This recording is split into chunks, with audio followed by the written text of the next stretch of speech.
With the midterm cycle behind us, Democrats are turning their sights on the 2024 campaign cycle, where all eyes are on President Biden and his next moves.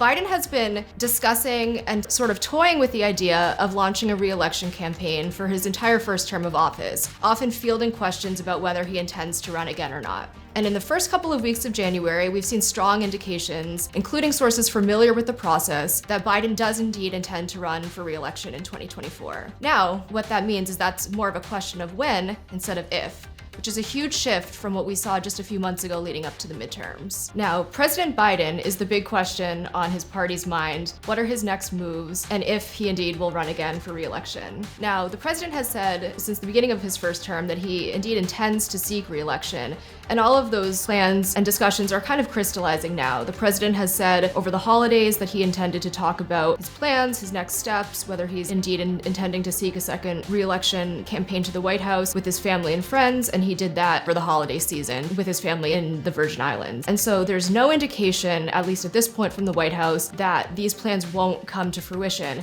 But the big question is when we can expect to see a campaign launch, even an unofficial signal from the president that he may indeed seek a second term. And so sources close to the process have told us he's looking ahead to the next couple of weeks. The State of the Union is typically held late January, early February. We've had sources close to the process tell us that the president is looking around that time frame to at least state his intention, make his plans sort of tacitly known, and give a signal to other Democrats that may have been eyeing a potential run themselves that he is indeed stepping into that role. Now, that's not to say that's an official announcement. We've seen over the past couple of days and weeks, the race for a Speaker of the House on the GOP side has kind of complicated things. President Biden is obviously aware of the optics of setting up that contrast between the kind of chaotic nature of the GOP House and his own administration, including his own impending launch, but there's no rush. We've had sources close to the process also tell us that the president has been afforded a little bit of time to let this speaker race and the new House unfold the way it is publicly and not in the most organized manner. And so as that happens, sources close to this process familiar with the president's thinking have said,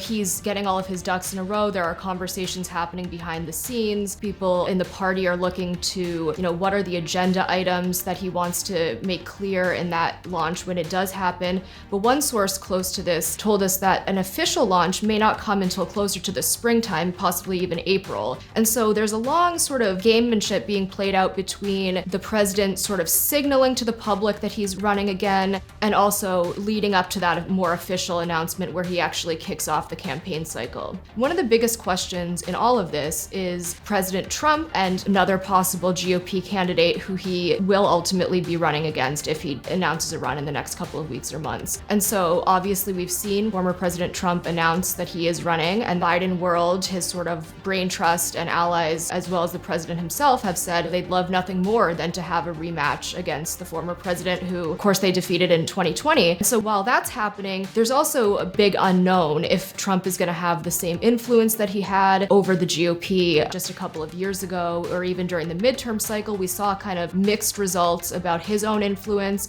So all of that gets factored into President Biden and his top allies' thinking in all of this. One of the other key elements to President Biden eventually announcing a re-election campaign is what other Democrats who have been sort of waiting in the wings will do in terms of their own next steps and their own thinking. And so for the past several months, including leading up to the midterms, there's been some sort of strategic maneuvering, early assessments among Democrats, including Democrats who the president considers allies and who have a close working relationship with the administration, to what their own 2020 aspirations will be. And that's everybody from his own vice president, Kamala Harris, to Transportation Secretary Pete Buttigieg, who was really a critical voice during the midterm cycle, touting some of the president's accomplishments on the campaign trail. That extends also to members of Congress. There are folks on the progressive wing, lower level House representatives, or even top senators who have kind of been thinking and waiting to see what the president is going to do and taking their cues from him. And so in the wake of these revelations that we're starting to see things crystallize in terms of the president has discussed it with his family, he has,